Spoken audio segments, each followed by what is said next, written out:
Hello and welcome to Netflix vs. Cinema, the podcast that casts an eye over the fluctuating cinematic landscape and in the most roundabout of ways tries to find out if Netflix or cinema is providing better value in the battle for our eyeballs.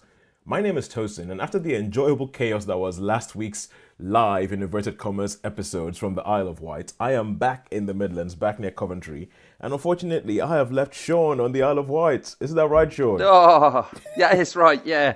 And it's been horrendous today. It's been raining all day. Yeah. All day. I've had friends who've been sending me pictures of the island saying, Tosin, this is your fault. You left. Yeah, you took all the bad weather away. After the fleeting thing, I can't believe that, because obviously you used to live on the island and we used to do this sort of like stuff every week, and we used to do a podcast every week, and all of a sudden being in the same room last week, that felt like, oh wow, this is like a total treat. We're both in the same room. It's like, whoa, how did this happen? But no, now we're back away. But it was enjoyable last week. I mean, I quite liked it. I quite like having an audience. I did. I thought it was great fun. I thought it was really good fun last week, and it was nice to have some different people as well, wasn't it? A bit of different input and stuff. Yep, it was really good. And once again, I want to say thank you to Zeb, Steve, and Pete for coming along and giving us their thoughts. Oh, and Dan didn't say much. Oh yeah, Dan was there. Yeah, he sort of hid in the background and just enjoyed here listening to everything. But thank you for Elle, for you guys for coming along, and for our remote person Nina, who actually got in touch with us on our Facebook page. That's Netflix vs. Cinema if you're looking for it. And she got in touch with us on our Facebook page and just said loved the cinema, the live. I think he said loved the episode from the cinema. Because obviously that's where we recorded it. And so thank you very much, Nina. Thank you, everybody. It was a lot of fun doing it. It was a lot of fun diving back into Captain Marvel. Yeah. We had our little rant, didn't we? We had our little rant. What have you? Yeah. I was actually listening back to that, and I was thinking, wow, we all sound pretty coherent. Like we all sound like we're actually thinking about this. I really, really enjoyed that. That was pretty cool.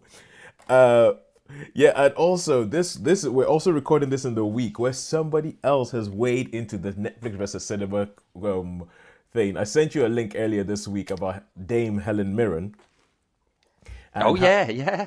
Yes, Dame Helen Mirren, and there's something called CinemaCon happening at the moment. I can't remember where it is in the world. But she was there talking about her new film, and she said, I love Netflix, but F Netflix. you will excuse me for being a bit of a prude, but yeah, I'm just gonna. She's I'll leave it to your imagination. She said, "I love Netflix, but F Netflix," and she continued it by saying, "There is nothing like going to the cinema. There's nothing like the shared experience of going to the cinema," and obviously this comes on the heels of Steven Spielberg saying he's going to speak to the Academy because he doesn't want Netflix films to be considered for Academy Awards and all that kind of stuff. And we had this discussion a couple of weeks back where I think you and Sharon, oh, by the way, Sharon is unfortunately not with us today because she's a little bit poorly. So we all want to say is get well soon, Sharon. Get well soon, Sharon. Yeah, we hope you're listening. Get well soon. Hope you have a listen to this. I hope you get well soon. Hope you have a listen to this, yeah. Yeah.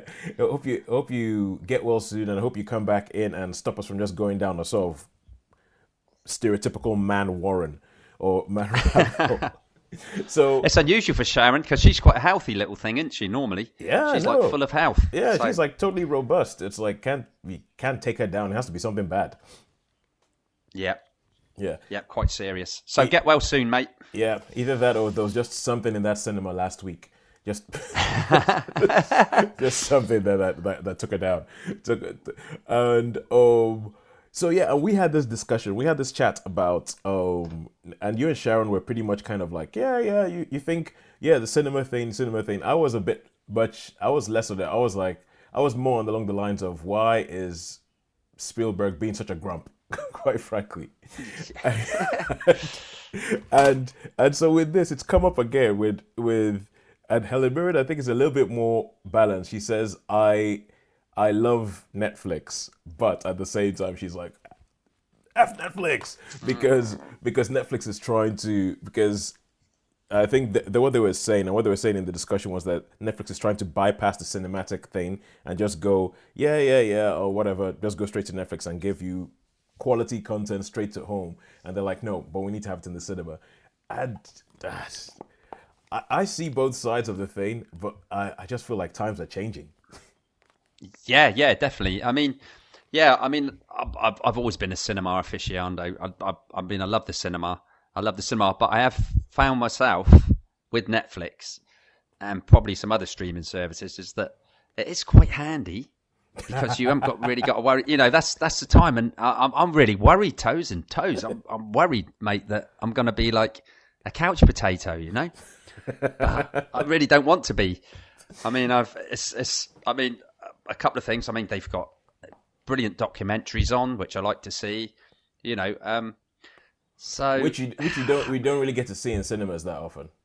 You don't, not the documentary side. I mean, that side of it, I think is great because I've started watching like those Ken Burns documentaries. You know, they did the Civil War and he's got Vietnam and the West, and I think they're great. So, you know, they're quite handy to watch, and you can also dip in and dip out, so you can leave them. You know, and which is pretty handy. Yeah, and I think this is the thing. I think coming from a point of view of a filmmaker or for someone like Helen Mirren, because she's classically trained, she sort of like, you know, theater trained and then goes across into films.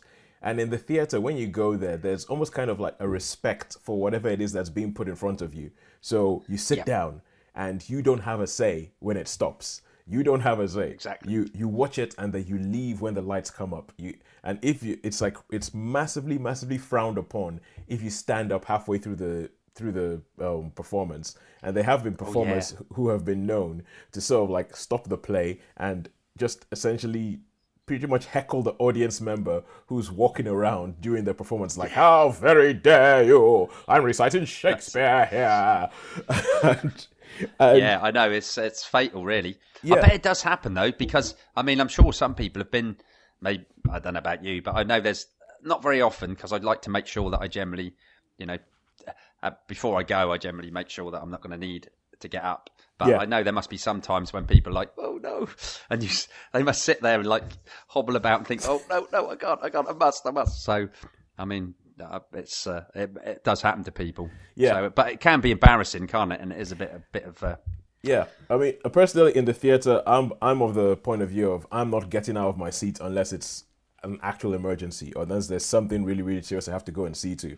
And I think when you take that sort of theater idea over into film, I think you're thinking, no, this was created as a whole piece. And I know there's a friend of mine who, if he had an album, he would hi Neil, if you're listening to this.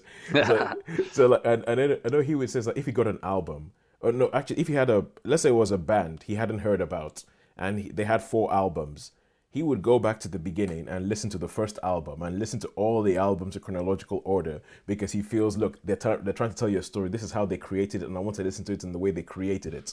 And I think there's some people who are like, you know, if a film is made, it's made to be viewed in a certain way. It's not supposed to be paused. It's not supposed to be so. And I think if people come from that sort of like drama creator, I created this thing for you to watch in one sitting, then I can understand why they will come across and go, no, we don't like Netflix. Because even last week we were talking about Triple Frontier, and I had seen the film about halfway through, and I just paused it. And only finished watching it earlier this week. Oh, right. Yeah, only finished watching it earlier this week. And even while I was doing that, I was looking at the film going, because there's some really, really tense, wonderfully constructed scenes in this film. And I was thinking, if I was watching this in the cinema, I wouldn't have a chance to go, ooh, don't like this, I'm getting a bit tense, and stop. Okay, cool, I'm just going to walk off. And I'm sure that the people who made it, they didn't think that, you know, I would be sitting down and going, no, don't like this, pause, I'm off. I'll come back in 2 hours time. So from a creator point of view, I can see what they're talking about and how they're saying that Netflix might be a bad thing because people will not be taking in the content or will not be taking in the stories the way that they were created to be taken in. And I think there's probably some truth in that. To be fair, actually, I think there's probably is a bit of truth in that, which because you know, I do find if like if you go to a cinema and sometimes the film, you may not enjoy the film, but you're there and you watch it all the way through. Whereas sometimes you could be watching something on TV and you're thinking, oh, I'm not really into this. I'm not really into this. And Yeah, this is easy. It's easy not to finish watching, isn't it? Really. yeah. Well, You know. actually, yeah, and you might not actually get the full thing. For instance, point in case, Pulp Fiction. I remember Pulp Yeah. Fiction. I never saw that in the cinema because I didn't get to see my first film in the cinema until 1996, and I think Pulp Fiction had been and gone by that time. So I was at school. Yeah. Somebody got Pulp Fiction on a VHS tape and started playing it, and I tried to watch this film about 3 times, and I quit about halfway through because I was like, I'm not getting this. I'm not enjoying this or anything like. And it wasn't until probably about the third or fourth time I tried to watch this film that I actually sat all the way through to the end. And once I powered through that halfway point, I was like, "Oh my god, it's awesome!" Yeah. Yep. And Yeah. so if I was in the cinema, I would have watched through the whole thing, and then I would have gone to the end and been like, "Oh yeah, okay, cool, I got the whole thing now." But if I'd been at home, I might have just like if I was flicking through Netflix, I might have flicked through it and halfway through just gone, forget it. And everybody else would be like, "Pulp Fiction's awesome." I'd be like, "What are you talking about? It's a crap film." So I kind of get that point. But I still feel like there's space for both of them. I don't, regardless of what our podcast is actually called, I think that there's space for the both of them to sit beside each other without them Yeah, fighting. definitely. So Yeah, I do because I think there are certain films like this the Avengers Endgame film that's coming up and the Godzilla films and yes, I still think there's something for IMAX and 3D and they're an experience, aren't they? So they're must cinema films. Whereas I think there's some films you see at the cinema that you could quite easily watch on Netflix. yeah. Although having said that, I'm not that big on IMAX. I really don't like IMAX. I think IMAX is just I think it's a gimmick. yeah. Well, Yeah. I've seen 2 films in IMAX. Maybe it was the films I saw. I saw Man of Steel and I saw Alice in Wonderland. Now, Alice in Wonderland, I do not understand why that was in IMAX, but I just thought, yeah, it's a huge screen, big deal. Yeah, it's great sound, and there's some places where they actually used the great sound properly, where you felt like oh, this is going through my seat and everything. But generally speaking, I was like, I don't think I've gained much from watching that in IMAX than watching that at home. So Yeah, I'm with you with the IMAX thing because I've seen a couple of films where I think I saw the Star Wars one when the Force Awakens or whatever. Yeah. That was that I thought, well, I could have quite easily watched that on a big screen. But the film, and I did see it in London. The film I saw in IMAX, which really, really changed my mind, was it Gravity? Was that the one with Gravity with George Clooney? Sandra Bullock, Gravity. Sandra Bullock, George Clooney, yeah. And the cinema it's a huge cinema in Enfield in London. And I thought, yeah, I'll check this out in IMAX. And I have to say that was an experience. It was like being in space. It was really, really good. But it was probably the hugest IMAX screen I've seen. And I went to one at Universal Studios to think was Inception. And I saw that there. But that was okay. But I would have been quite happy watching that on a normal screen. Yeah. But Gravity was special, Tosin. That was special, and it still sticks with me now. That was pretty cool in IMAX. But you actually felt like you were there. Oh, I can imagine that would have happened with Gravity. I can imagine that. Oh, it's yeah. But sometimes I feel like some people. I feel like cinemas try and make themselves go like, no, we are the bastion. We are the. And I'm like, no, not really. Yeah. And there's some films that, quite frankly, people have realized it's not worth watching in the cinema, so they don't really go to the cinema to watch anymore, and they don't go to the cinema and so the studios aren't making those films anymore, and Netflix is going, yeah, we'll take it. We'll take it. Yeah. Yeah, we'll take it. Like one of the films we're going to talk about today. Actually, I think 2 of them that we're going to talk about today, the 2 of the Netflix films we're going to talk about today, are those sort of films where I don't think there would have been loads of people who wanted to go watch that at the cinema. So Netflix takes them up, and I think just as much craft and just as much effort is put into making those films as is put into making whatever big, blockbuster. So why should those films be penalized and seen as lesser? Exactly, and the big stars. There's big name stars that are actually in some of these Netflix movies, aren't there? So yeah, the 2 films we're going to talk about today have big name stars. Heading the thing up. So, but anyway, enough. Okay, let's get into talking about some films. Okay, okay, let's, cool. let's go talk about some films. I'm sure, because this seems to be like a weekly thing, I'm sure we'll come back next week and be like, guess who's waded into the argument this time? Yeah, yeah, Guess what's yeah, for sure. happened? Martin Scorsese, yeah. But, okay, so just to show that we actually do listen to her feedback, now we had some feedback from Nina, an avid listener, and she said that she could hear a chair creaking. That was me. And now, Sean, listen to this. No chair creaking. Yeah, that was me moving around. No No chair. chair creaking. Oh, Yeah. right. Okay. What have you done? Change the chair or put some oil on it? Change the chair. I'm sitting Or on a dining room chair right now, ah, which means that I do not have the ability to swivel. So yeah. yeah. So Nina, you hear that I have sacrificed my swivel ability for your listening pleasure, for your ears. Hope you enjoy it. But now we're gonna go get on and talk about the films that we've seen this week and the big releases in cinema this week. Well, the big one is Dumbo. Dumbo. Yeah. Yeah, Dumbo is pretty much the only new film. I was looking through the cinema listings and I was like, what films have we not spoken about? And the only one there was Dumbo. And you saw Pet Cemetery.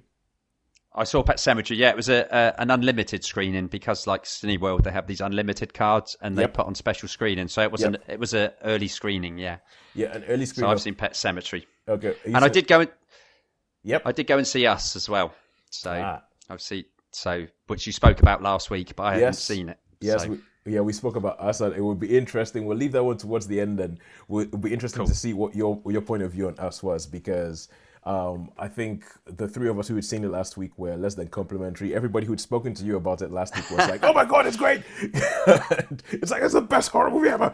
But we'll see. So what I did this week is I went to see Dumbo, and because obviously we talked about rules that we have on the show. If you're going to bring a Netflix thing in, that if you're it's well, we're going to try and bring as many Netflix originals in as possible, or as many original things that were made for home entertainment as possible.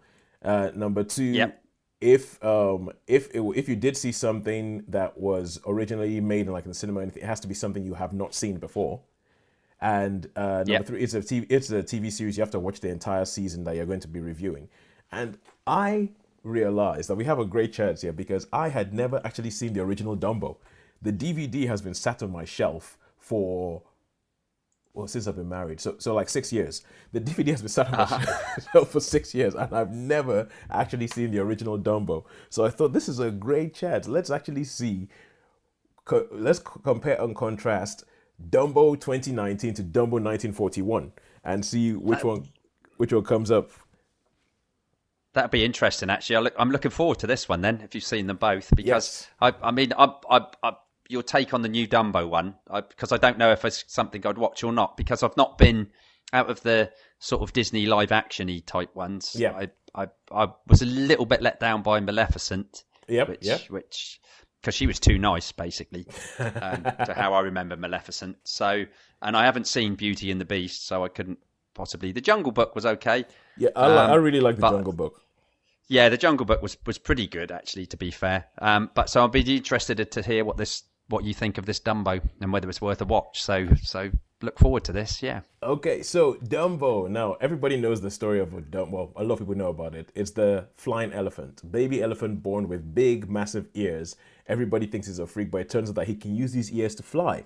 Now, my first exposure to Dumbo was as a kid. Disney used to do these sort of annual books where they would go through the different seasons of the year, and there were stories about Dumbo in there. So I'd never actually seen the original thing, but I knew there was this elephant that could fly, and I was like, oh, that's cool. It's kind of like an elephant superhero, like an elephant Superman. That's what I thought Dumbo was in my head. And so this film, and I know that the original Dumbo is only about an hour long, and this film is over 2 hours long. So obviously they've done some stuff. It has Tim Burton, who's come and he's brought his own weird sensibilities to this sort of heartwarming tale. You have Danny DeVito in it. Michael Keaton shows up. Colin Farrell's in there, and all that. There's some And big names. there's some big names in the film. I mean, Evergreen. It's a stacked cast, and compare it. I'm going to be jumping back and forth between the two of them. So the original Dumbo it was the fourth animated film that Disney ever made in 1941.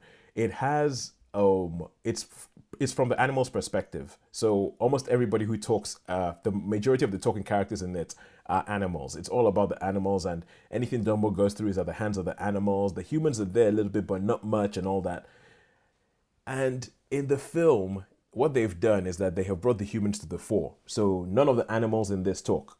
No, none of the animals talk in the film, and it's all about the humans. And there's this thing I have. I feel like if something was originally written to have animals in it, once or robots or anything like that, once you add humans, it kind of ruins it. Just like most things in the environment, you add humans and you ruin the whole thing. It was beautiful before you added the humans, and now you've ruined it. So, like, when I think about the like in the Transformers movies, the last Transformer movie, Bumblebee, which is possibly the best one of all the Transformers movies that's been made, I still felt like you don't need the humans. Get rid of them. Focus on the robots. The robots are interesting. And so in the 2019 Dumbo, it kicks off and they start giving you all this backstory and all this stuff to try and make it make sense. So they tell you it's set in 1919, all that, and then you're going through this circus that's trying to travel up from Florida, trying to travel through the country and do all these different things. And then you have these two kids, and they're expecting their dad to come back from the First World War, who's been he's been fighting in Europe. And so he comes back, and when they meet him, it's Colin Farrell, but he's lost an arm in the war, and then he gets put in by the head of this circus, because he used to work in the circus before he went away for the war. He's come back, but the circus has fallen on hard times, so they sold all of his horses. He's put in charge of looking after the elephants, and so there's all this kind of like, let's storytelling, moving things around beforehand. Before it's like, okay, cool, now we put this here, we put that there, we put that there, we put that there, and now we can start the story. And I don't like that, quite frankly. I don't, because I look at the original Dumbo and I look at it and I think it kicks off with, and obviously you can do this in animation, with storks delivering babies to all the different animals in the circus. So the stork flies in and gives a tiger to the tiger, gives a giraffe to the giraffe, all that, and there's this. But is this? Yeah, sorry. Yes. So, oh right, okay, yep. Carry on. This is the original Dumbo, and I was going to say I got confused. Yeah, so that you were talking about the original one there. Yeah. Sorry. I'm jumping back and forth between them because I'm comparing the two, and cool. And it starts off with that, and you have this bit. I'm not sure whether it's just the time of life that I'm at the moment, but it ends up with every single animal gets like a baby, apart from the elephant, Mrs. Jumbo, and I was watching this, and in the first 5 minutes of Dumbo, I'm already like, oh my god, she wants a baby, she hasn't got one. Oh my god! And I'm already like being hit emotionally by the animated one, by the original 1941. The 2019 one, I'm getting a bit bored, because I'm thinking, I'm like, okay, fine, yeah, putting all these things in place, yeah, and the humans, all that. Look, we came here to see the baby elephant. We came here to see it. We know until the elephant is born, nothing's going to happen. Until the elephant is born, we're just wasting time, is the way I felt about it. And sure enough, I think everything before Dumbo's actually born is just wasting time. I think that there's two children in it, and there's one good child performance and one wooden child performance. It is. I mean, this is the thing. Like, obviously, someone's just trying to do something that they love, so you don't want to be mean. But honestly, so it's a boy and a girl, and honestly, the girl gets more lines. The girl gets more of a storyline. The boy doesn't really do anything. I think the boy is good, but I think the girl, almost every time she spoke, I was just sitting there going, why are you still giving her lines? Why are you being so mean? It's like, take the lines away from her. She doesn't know what to do with them. So, like, and it was painful. Was it? Yeah, it's like, sounds. Yeah, sorry. I mean, I as I say, back to the original Dumbo. Yeah. 1941, I think, something like that, was it? Yeah, it was 1941. And it was, I remember it, and as soon as you started saying about the storks delivering the babies, I was like, God, yeah, I remember that. That was so good, really. Yeah. And they were like, oh, what you got? And I remember the film, and I really remember that film. And it sounds to me Like the remake, the real life action one. It's just Dumbo's just born, is he? And not just there's nothing like that to start with. Like Yeah, you yeah. say, it was a whole backstory. Yeah. Yeah, Oh right. Okay. they try and ground it, so it's the fact that you have this guy in a circus, and because the circus is falling in hard times, he buys an elephant from somebody, but the elephant is pregnant, and he's like, "This is going to be my big thing. Everybody's going to line up to see a baby elephant." So when the elephant is born, and the elephant has big ears, and he's like, "Oh my god, it's a freak! No one's going to see that." So he sort of like starts telling he tries to hide the elephant and everything like that because he says this is not going to work for me financially. It's not going to help my circus. And because Colin Farrell has lost an arm, he's like, no, leave him alone, leave him alone. And there's a little bit of thing when they try and make it look like, oh, he identifies with Dumbo because everybody's looking at him as a freak, but he's like, no, he still has something to offer. He still has something to offer. So he's born. The live action Dumbo is not as magical. It's not as magical. It's yeah, and as I said, I mean, I just one final thing I want to say about the child performance. Some bits of it are the first two Harry Potters. They're like that level of bad. The first two Harry. Oh, ouch. Right. Yeah. Okay. They're that level of wooden. Like, someone has given this person lines to say, but they just don't know what to do with it. But okay, I'm going to move on because I feel really, really mean talking about it, but it really just took me out of the film each time she said something. But yeah. So it's not until Dumbo shows up that the film actually sort of picks up a little bit of pace. I mean, Danny DeVito is hamming it up for all he's worth. He's doing, like, if you ever saw him in Matilda, he's kind of like playing almost that character in Matilda. That's like the little salesman, car salesman type character. Yeah, exactly. He's pretty much he's like a circus salesman. He's playing that character, and just sort of like all over the whole circus and all that. I have to say that the effects in it are, because I saw some of the early trailers, and obviously with these films, they're working on the effects almost right up until they're released into the cinema. So whenever they do an early trailer, the effects are not quite finished. And I just thought that the first time I saw the trailer, I thought Dumbo looked creepy as hell. I I was like, oh, I don't think this is gonna work. That just looks really, really creepy. It just looks, but in the actual film, after a while you start forgetting that it's a computer effect. So that's really good, and I think Dumbo's actually really cute. He's really cute. The relationship between him and his mom is well sketched out. And if you remember in the original Dumbo, there's a scene where Timothy Q. Mouse takes him to go see his mother when she's in a cage, and the song "Baby Mine" is playing in the background. And they recreate that scene in this, and that is the first time, and it's probably about half an hour in, where I felt, this film is beginning to get a little magical. It's beginning to get wow. Yeah, it's beginning like, oh my, okay, now this is a really, really touching moment.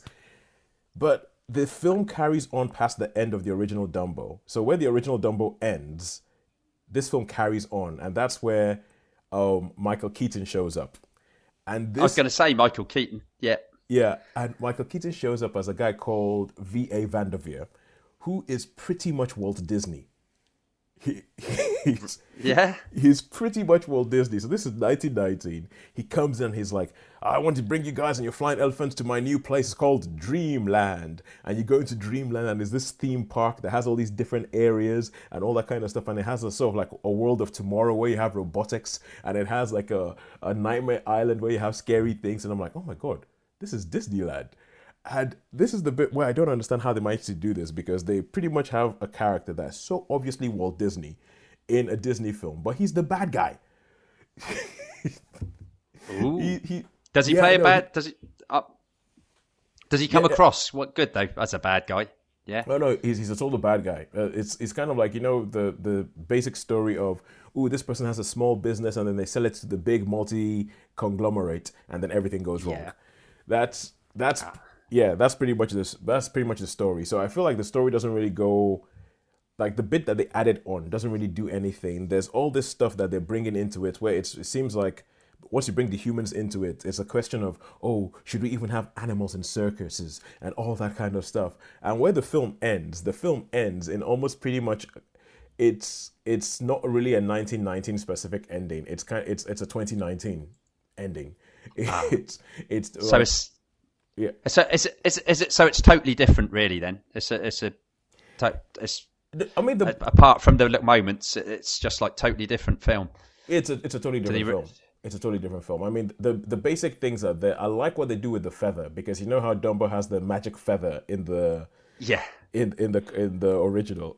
Dumbo has the magic feather yeah. and all that, and I like how they incorporated the feather because they didn't the way they incorporated the feather in the film. I think it actually makes sense how they would find out that Dumbo could fly, because in in the original humans have absolutely nothing to do with Dumbo flying. In this one, they have everything to do with Dumbo flying. So Oh because right, okay. yeah, because you've got to put humans in the center of everything. As I said, you add humans and you ruin the whole thing. But Yeah, yeah, definitely. but it's so but I actually quite like it. And the scenes where Dumbo is flying, I think some of them are just they're breathtaking. Like they actually make it. I actually felt like yes, now this film is beginning to soar. And then a character that I've already spoken about that I did not like would say something and ruin the whole thing. But but so it's so yeah, I mean it is a different film. They are different films. They have they're related and you can see the connective tissues bits, but I think the new one feels clunky. It feels clunky. It doesn't flow. It isn't magical. And so far, of all of the live action Disney remakes that I've seen, it's my least favorite. It's Whoa, okay. yeah, it is my least favorite because I mean, I like Tim Burton, I like Danny DeVito, I like pretty much everybody that's in this film, but I feel like what they're trying to do doesn't quite work. There isn't, for me, there isn't enough magic, there isn't enough wonder, there isn't enough sort of fantasy to it, and it's almost like they're trying to do something socially responsible, and I feel like the real world impinges too much onto a story of a flying elephant. It's a story of a flying Right. elephant. We don't need the real world in here. That's it. Yeah. It's like trying to bring the real world in here, trying to bring like real world concerns.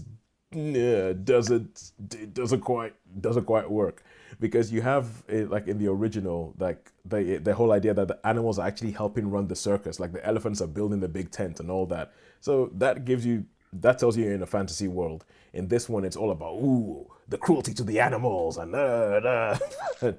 Yeah, with the message. Yeah. yeah. Oh So well. yeah, I didn't like it. I would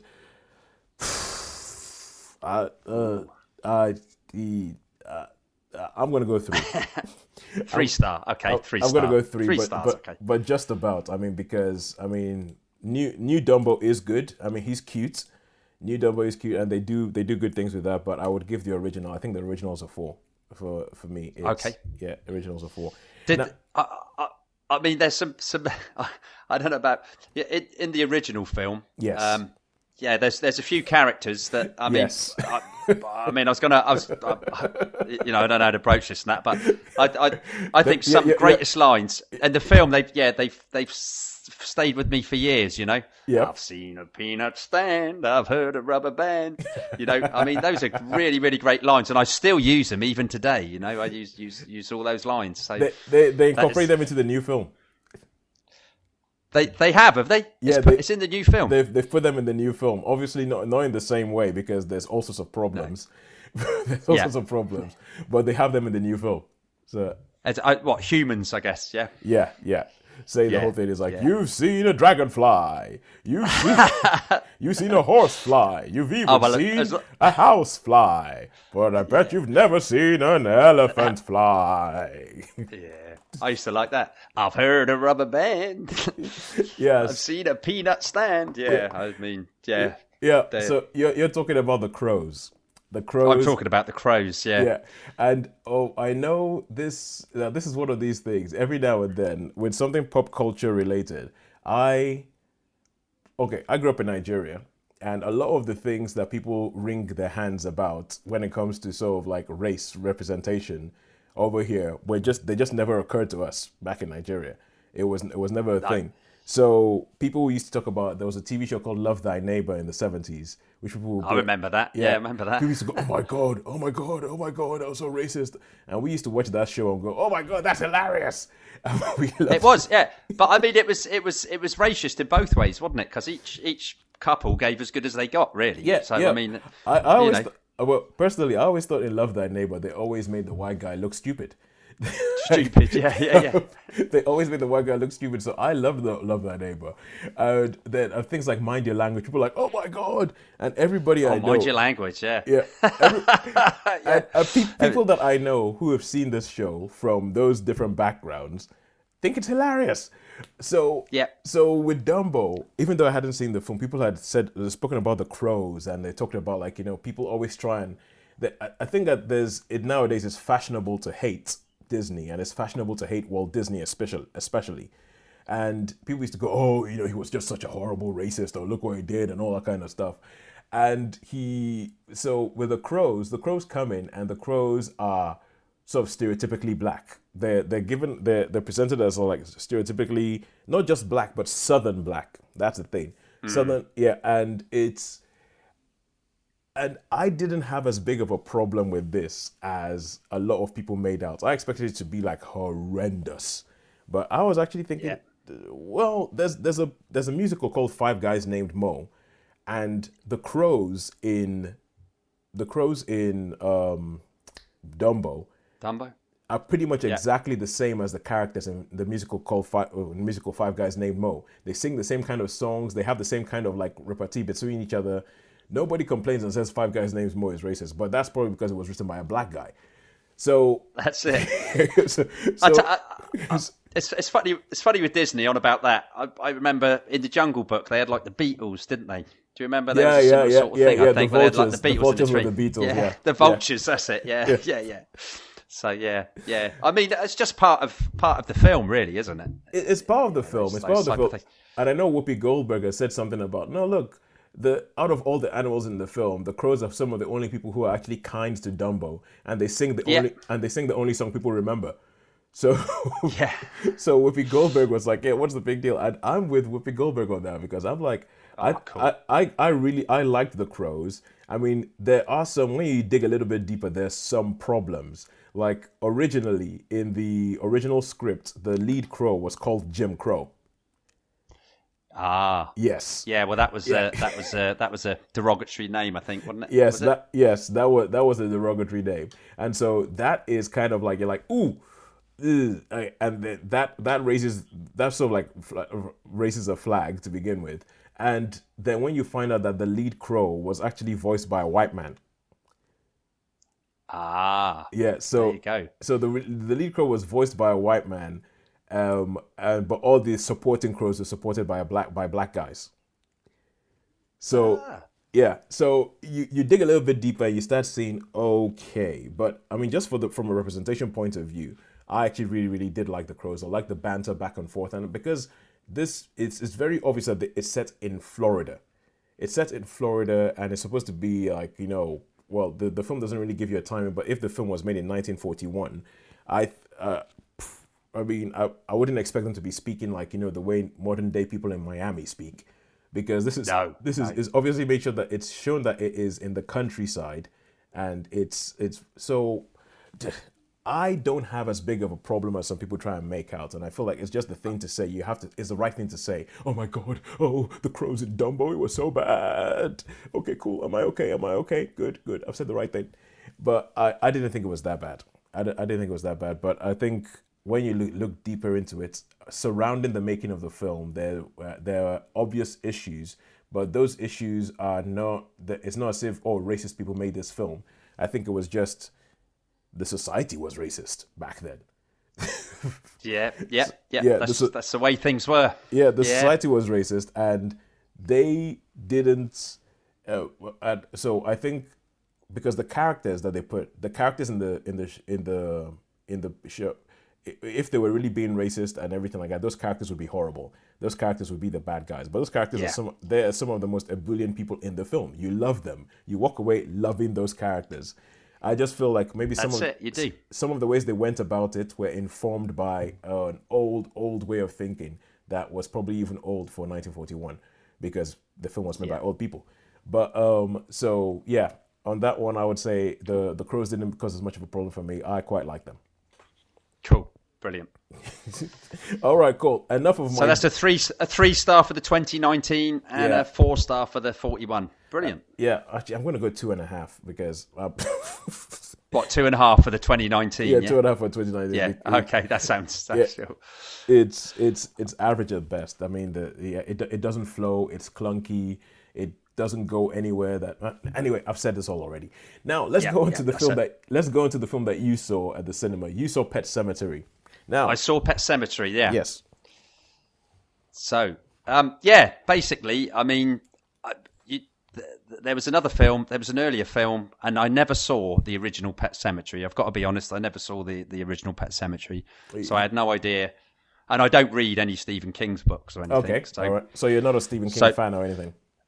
It's not that I'm not a Stephen King fan, and I do like the movies like Carrie and Cujo and those. I do like the films, but I've never read the book. Okay. I've never read any of his books, so I don't really know how the books differ from the film. But the films I've enjoyed quite a few of the movies. So this was this was an unlimited screening. I went to see it. It's basically the story of a family that sort of move out into the place for a quieter life. They move, into the wilds for a quieter life. Yep. And obviously they've got this new house, a new United Land. There's an old boy called Judd, played by John Lithgow. So there's a few actors in it, and there's like this pet cemetery thing. Yeah. And there's a couple of children in it that actually see this little procession of going along with people in masks, obviously other children, and they and then strange things happen, so I don't really want to give too much away. I mean, I expect people know. Yeah. But so basically, yeah. I mean, I don't know how much can I give spoilers in this? Well, I think you could. There's some things that you might think are spoilers that I don't think are that big spoilers. For instance, I mean, this is a film that has the tagline, "Sometimes dead is better." So It's better, yeah. Yeah. So it immediately tells you, something about the dead. So that means that there's something that doesn't stay dead.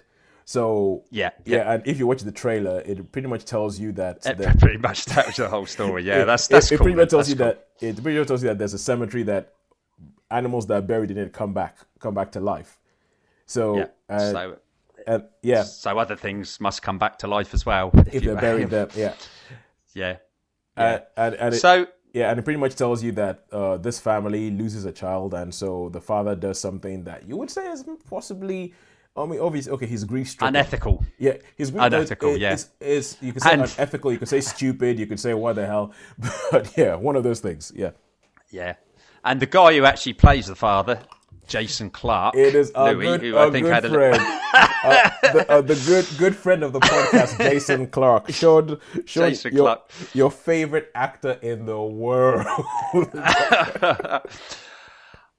Yeah, and I'm afraid to say that I did find him a bit wooden in this, and not convincing in this movie either. So that is shock, Sean. That is a shock. Yeah, Jason Clarke's in the film, and you do not like him. That is a shock. Well, to be honest, that was some of the issues I had was with the acting. I didn't think even John Lithgow was particularly special. I mean, he can be brilliant, but he wasn't particularly good as an actor. He wasn't. Put it this way, they didn't convince me. I wasn't convinced. Yeah. By the acting and the children, as things progressed through the film, I think they got better. To start with, I was like a bit like you were saying with the Dumbo. I was like, well, it's a tough call. What do I think? What do I think? But when things went bad, it was quite convincing then. So as the film progressed, the especially the young girl became really quite convincing and quite creepy, which is pretty good. But there was one thing that I would have liked more of, which I didn't really. They didn't really explain too much. Was the procession with the children or the people wearing the animal masks? Yeah, because that's very, very brief. That's the only bit you see about it, really. Incredibly brief, and that disappointed me because I would have liked to have known a lot more about what was going on. Yeah, as opposed to just like a creepy visual. Yeah, creepy visual. It's like, well, what is that? Can we go a bit more in depth? They didn't really go much in depth. And also, like my normal thing, there's a few issues. Like if certain things happen, I'm sure the police would turn up. You know what I mean? Or and would say, look, this thing's happened. This is done. Something's a bit not quite right here. But you never see them. You never see the police. You never see anything. You never. But there was a. I mean, on the whole, I it was. Let's just think. It was. What's that? Is that your end or my end? I can hear like a slapping. Oh, sorry, yeah, that's me. That's me. I got rid of the creak. Okay. Got rid of the creak on the chair, and I replaced it with another restless noise. I'm sorry about that. Oh, right, that's okay. Yeah. So anyway, back to the movie. So yeah, the acting didn't convince me. I wasn't convinced by the actors. Didn't enjoy that. But there was a couple of little jumpy bits in it. I don't normally jump at films, and I can normally see them coming. I think there was one particular bit where I had a slight jump. So there was nothing really, really original. Yeah. But I didn't actually hate this film. I didn't hate this film. I thought it was, I wasn't like I am sometimes with like crossing, sort of moving, getting real antsy, was sat down, and saying, oh no, what's going on here? I didn't get particularly antsy. And, but I would have liked to have known more, as I say, about the masks, because they sort of appeared and then, I mean, maybe someone would probably know, and perhaps there's something in the book about it. I don't really know, but that's the bit I would like to have seen. But sounds like a deleted scene. Yeah, maybe. It's like sort of when DVD comes out, they have a lot of extras, don't they? Yeah, and stuff. So, but yeah, the premise it wasn't as bad as I thought it was going to be. As I say, it was. The guys didn't convince. I was a bit disappointed with. John Lithgow, really. I don't know. It just didn't work for me. And Jason Clarke, as I say, pretty wooden. Nothing special there. The little girl who played Ellie got better as the film went on. So, yeah, on the whole, I would... For what you're saying, it sounds like she was a standout. Yeah, as the film went on, it was quite good. It was quite... Oh, there was also a... also, the thing that I'd like explained, and it probably explains more in the book, it was like... I'm just going to say staples. Yep. So, I mean, like, I don't know what that was all about with the staples. So I'd like to have known a bit more. I'd like to know a bit more about what's going on. But obviously those Stephen King fans, I expect someone will say, yeah, well, that's what that's all about. Yeah. So I couldn't quite make that out, So, yeah, but I'd give it, believe it or not, I'm going to give this one a 3-star. Okay. Because I think it was okay. Yeah, it's an okay movie. Oh, I wouldn't say it was... Pardon? I think that's quite generous for me, really. Yeah, I was going to say, I think that the director has done really, really well. I mean, because this is you and Jason Clarke. You have Jason Clarke and it still gets 3 stars. It still gets 3 stars with you. Still gets 3 stars. But I have to say, it didn't, on the whole, the movie was okay. And so, yeah, I think it deserves a 3 stars. Yeah, it was no Terminator Genesis. There was no Terminator Genesis, exactly, yeah.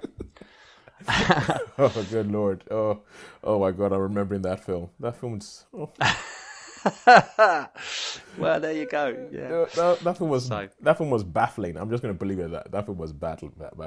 All right, cool. So that's the second cinema film. Now, a second Netflix film is a film that I've seen called Our Souls at Night. Oh. Yes, and this marks the 4th collaboration between Robert Redford and Jane Fonda. So it's like, you loved them in Barefoot in the Park, and now they are in the old age. But it's quite an interesting film because the whole idea is that they're neighbors, but he's a widower, she's a widow, and they're neighbors and it starts off and you see Robert Redford, he's just in his house, going through his daily routine all by himself, reading his paper, going and hanging out he spends his days in sort of like a cafe with all these other old men who just come around and you have Bruce Dern there who's just telling all these stories about, and I did this and that, and then she said blah, blah, blah, and just sort of like, what do you call it, raconteuring throughout the day. And yeah. Is this a Netflix film? It's a Netflix film. Is this a Netflix film? Yeah, okay, it was cool. actually originally made by Netflix. And when I was talking about films that I do not think would be released in cinema, this is one of them. I don't think that there would be a whole bunch of stuff put behind it to be released, but Netflix will say, hey, we'll make this film because it's quite a small, intimate film. So he plays Lewis. That's Robert Redford plays Lewis. And then one day, one of his neighbors, Addie, she's a widow, shows up at his house and says, I've got a proposition for you. your wife has been dead for a while, my husband's been dead for a while, and at nights it gets lonely. Like, I'm, and what I would propose is that we sleep together. No sex. I'm not talking about sex here. I'm talking about just having somebody in the bed at night with you. That because like and he's like what, and he's like, well, sometimes when you're in bed at night you just want to be able to talk to somebody, and talk to somebody when you to go to sleep, have somebody there in the morning when you wake up, because the loneliness is the killer. That's what kills you. And he's like, oh, let me think about it. Then he spends a day going around his normal routine, and then he just shows up at her house and he's like, yeah, I'd like to take you up on that. So it's about these two people. So it's about these two people. So they're both, well, older. They're like probably in their 70s, 80s. I mean, they're playing their age. I think they're playing their real life ages in this film. And they just start meeting up. Like he goes over to her house at night. They get changed to pajamas. Then they lie down and they just chat, and then they go to sleep. But this film is a film that doesn't have any flashbacks whatsoever. But it's so well done in that as they sit down there, they're saying, okay, look, we've been neighbors for decades, but we don't even know each other. So what happened with then? There was a time when it seemed like you left your wife. What happened there? Tell me about that. Okay, tell me about that time when that thing happened with your kids. What was actually going on? And you start getting this sketch of the lives that these people have lived apart just through them talking. And personally, I mean, Redford and Fonda are just absolute professionals. They're absolute stars, and they're just so comfortable Yeah. around each other, and so they're so comfortable in their own skin that when you just watch them, you don't feel, oh, anybody's acting. You feel like you're just seeing something unfold. And I just loved watching them on screen together. And then you have the different things that come up that they have to deal with, like Matthias Schoenaerts, who I think Sharon would describe him as having a well-turned heel. Yeah. Yeah. All right. Yeah. Yeah, he shows up as Jane Fonda's son. He shows up as Jane Fonda's son, and Robert Redford used to be his high school teacher. And so he's like, hang on, what's happening? Are you hanging out with this guy now? What's going on? All that. But he turns up and he dumps his son, that is Jane Fonda's grandson, with them. And so they have to start looking after this. So they kind of become this sort of almost pseudo family, because her son disappears off and leaves them with a grandson, and they're looking after it. And and I think it's a very, very simple story. It's a very simple family oriented story about what happens with family, what happens when you're lonely, what happens when you grow older. And I just think Robert Redford and Jane Fonda sell it. They absolutely sell it. I'll give this a 4 out of 5.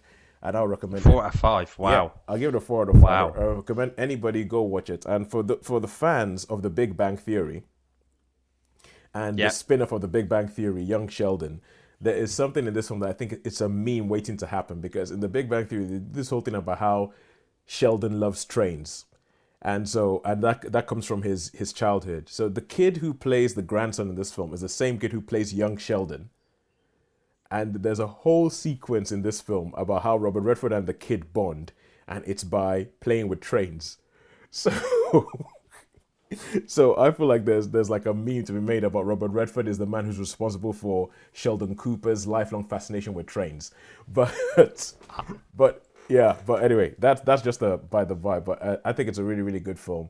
I mean, story wise, there isn't much to say about it, but it's just that simple premise about these two people who are lonely, and so to fight their loneliness, they start sleeping in the same bed together at night, and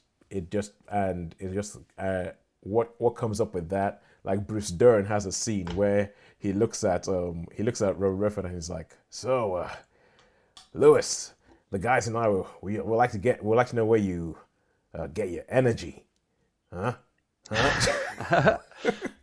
And Robert Redford just looks at him disgusted and walks out of the room like, what the heck is up with this guy?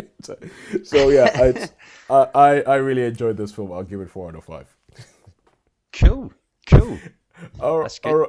Yes, so now we jump back to cinema. And last week we spoke about Us. You hadn't seen it yet, but you mentioned on the podcast last week about how much you wanted to go see Us, because you were like, oh my God, I Us. did. I've been hearing so many things about this. And those of us on the podcast last week were a little bit less enthusiastic than it seems the people who you'd heard. So what did you think about Us?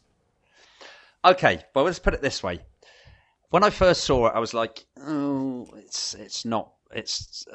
Yeah, I was sort of, a bit nonchalant. Yeah. But as I went away, it was a bit like there was a film called Mother where Yes. I went away and I thought about it and I was like, And I went away from this film, and I actually went and got a kebab, a salad kebab, mind you, because I'm watching my weight. And as I left the kebab shop, I was thinking, wow, that was an interesting movie, actually, when I think about it. Although I had a few issues with it, I was quite interested in it. And I started thinking more and more. And so, of course, when you think more and more, what do? You look at things on that. And so I would really like to see this film again, actually. Okay. I think because I think it's one of those films where once you realise what the thing is, there's obviously other clues through the film, which there's a subtext. I probably didn't pick up. Yeah, there's a subtext. So, and I quite like those films which make you want to think. So, I'm going to say just as quick because I know we've spoken about it all before and what it's all about. So I'm going to have to say that. Yeah, go on. Yeah, I was going to say no. Say a little bit more if you want to. Okay. Yeah. So. Yeah, I mean, I really... She's had a bit of flack, hasn't she, the actress in this for Lupita Nyong'o. Yeah, because, I mean, I think she's brilliant. I think she's great. I think she's really good in it. Actress. Yeah. Really, really good in it, yeah. I think the duo roles as well, I think, are really good because they look like two totally different people, even though they have the same face. Yeah, I had a few issues with it along the lines of, like, well, how would they get that or how would they do that and what's that all about? Yes. Yeah. So, there's a few things like that which obviously, me and my films, but it's an interesting concept, isn't it? It was a really, really interesting concept, and the more I was sort of thinking about it I don't know, it sort of grew on me. So, and I would really like to see it again, actually. I would like to see it again to see it from a different, it's like those films like Mother was the same. Mother, I went away thinking, what did I just see? And then as I thought about it, I really, really liked it. This, I went away thinking, I mean, it was different to Mother in the way that I thought, oh yeah, well, this is some sort of movie. But I think, it's yeah. So I quite liked it, to be fair, on second thoughts, and I'd like to see it again. So I am going to have to give this I think I'm going to probably give it a 4 on thought. I would have given it a 3 normally and thought, that was okay. But because it's made me think quite a lot, and I think I'm going to have to give it a 4. So I'm not sure what you guys give it. It was a 3, wasn't it, all round? Was it a 3 with you lot? No, I gave it a 3. Pete gave it a 3. Steve gave it a 2. Ah, yeah. Oh, right. That's right. Yeah.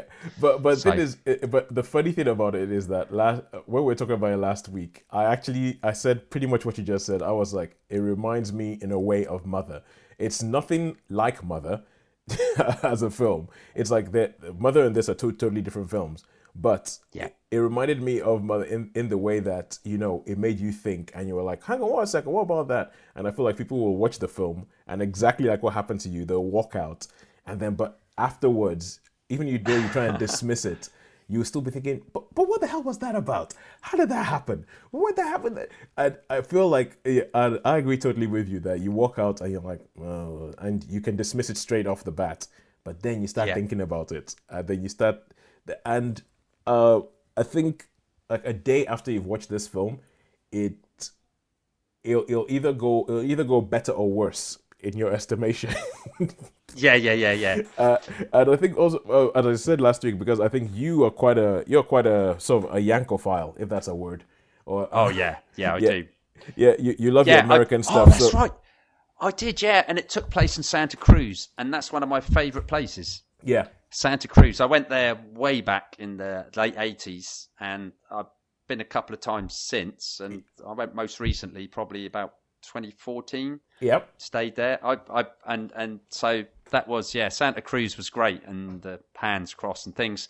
Yeah, so I mean, that does help, I think, a bit with being an Americophile and knowing a bit about American culture and stuff. I think that did probably help me in a way as well. Yeah.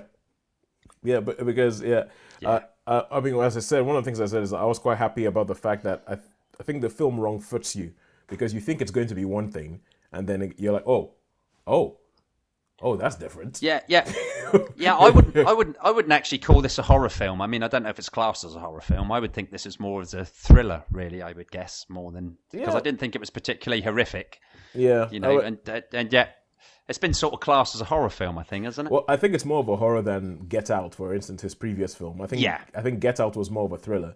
This for me was like a straight up horror. Like there was just some, but it's not like the blood gore horror. Even though there's some, it's just really unsettling. It's like the scene where the son comes in and it goes, "There's a family standing in a driveway." That whole scene to the point where they end up in the living room together. That whole bit is just massively unsettling. It's just massively unsettling. But I loved the performances. I thought they did really, really well, and I thought, these were kid actors who could actually do something. But it's things I like the film, but I still don't feel like everything works. I still don't feel like everything holds together in it. But let us know when you watch it again. Let us know how it either light is thrown on it or taken away from it. And now we go into a final film for this week, and this is the Netflix movie The Highwaymen, which is a film that I really want to see. So it's really recent. It's like I think it was released probably last week. Yes. So, basically, it's a story of unless you want to say. No, I just want to say this is as I said before, this is another kind of film that I think studios in Hollywood you would fight for them to give you money to make this film, but Netflix is making this film. So without Netflix, we wouldn't see a film like this. So take that, Spielberg. Anyway, carry. Okay, so basically the plot, the story is everybody's heard of Bonnie and Clyde, the two notorious gangsters come bank robbers. Yeah, and. This is a story about the lawmen that they're basically old Texas Rangers. In Texas, the Texas Rangers were like a bit old hat. They used to a few years ago, and you've got the FBI on the case and the local law, and they just decide that they're not making any headway. They can't catch this Bonnie and Clyde, and some guy comes up with the idea that, but why don't we get the Texas Rangers? Let's get the Texas Rangers. They're old hat. They're Anyway, they do. They come to this Kevin Costner. And, literally, they do wear old hats. Yeah, Frank Hamer, who and he sort of, they say, look, would you do this? And he's obviously, he's getting on in years. So yeah, and I generally like Kevin Costner. So he's getting on in years. And he thinks, oh well, he's better get his mate, and he's got his mate called Manny Galt, who's played by Woody Harrelson, who I don't like. By the way, he's another one who's another Jason. He ticks all your wrong boxes. He does. The only thing I really liked him in was Three Billboards. 3 Billboards. Yeah.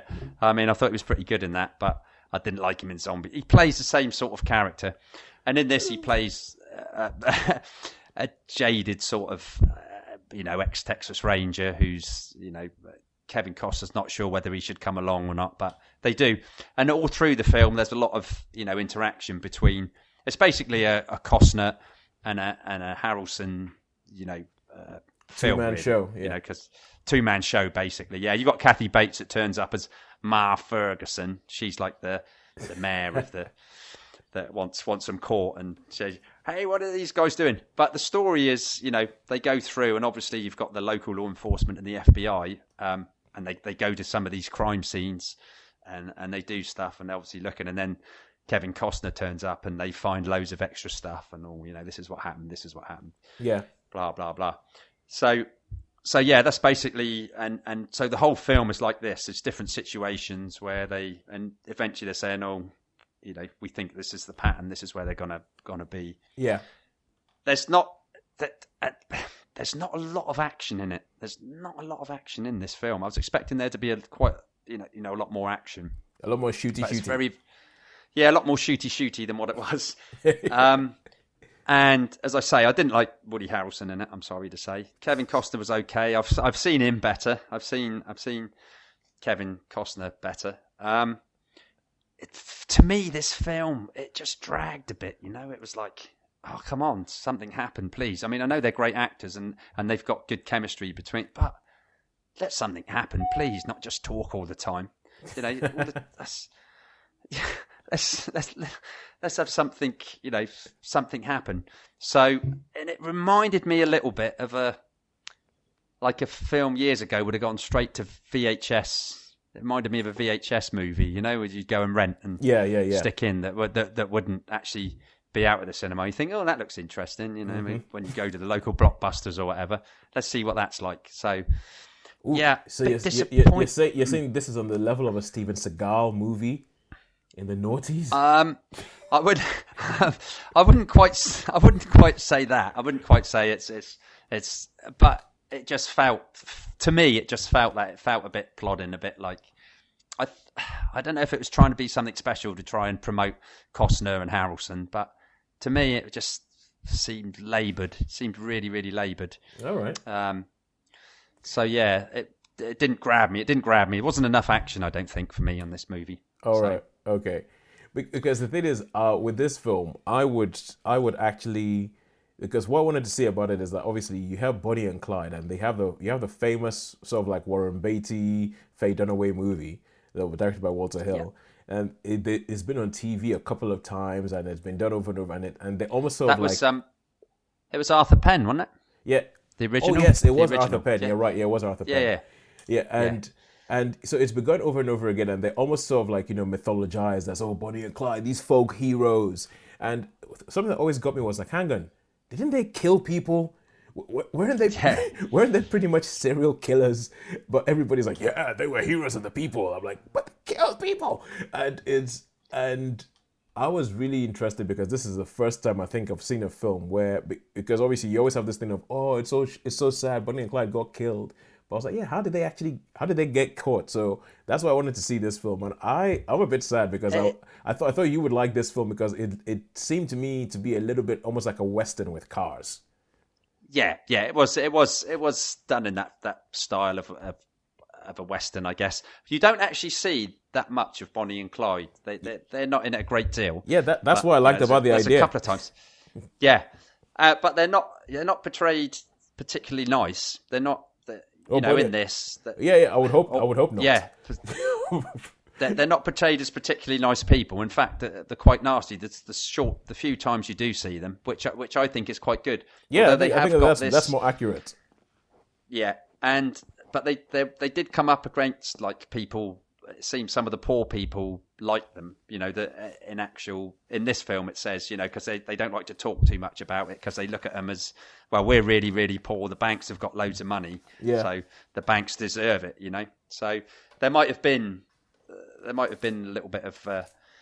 I think there was a few of the old bank robbers around about that time. Oh so, yeah. The public, because it was like, oh yeah, look what they're doing. They're giving it to the man. You know, like John Dillinger and people like that.